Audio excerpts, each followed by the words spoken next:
Στο μεταξύ, διαβάζω έναν άρθρο σε μια εφημερίδα, καλά, φρουμάζω εντελώς.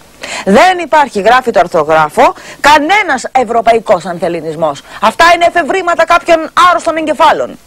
Και ψάξτε το καλύτερα, Λεβέντη μου, γιατί δεν στα έχουν πει όλα. Για άνοιξε και κανένα Νίτσε να μορφωθείς. Ο δυτικοευρωπαϊκός πολιτισμός, γράφει το Νίτσε, το ίδιο ρώτα και το Μελισσανίδη, αν δεν με πιστεύεις, σε κάθε περίοδο της εξέλιξής του προσπάθησε να απελευθερώσει τον εαυτό του από το ελληνικό πρότυπο. Τέτοια κόμπλα είχαν και έχουν με εμάς. Γιατί ό,τι έκαναν οι Ευρωπαίοι έχοντας σαν πρότυπο τους Έλληνες, το Νίτσε τα γράφει αυτά, κατέληξε εν τέλει να μοιάζει με καρικατούρα λυπητερή.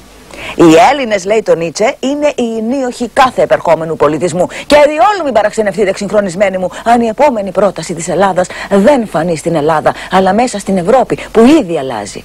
Έτσι είμαστε εμείς. Πρώτα τα στέλνουμε όξω τα καλά, μετά τα ξαναμπάζουμε μέσα ή και ποτέ μέσα όλα όξω.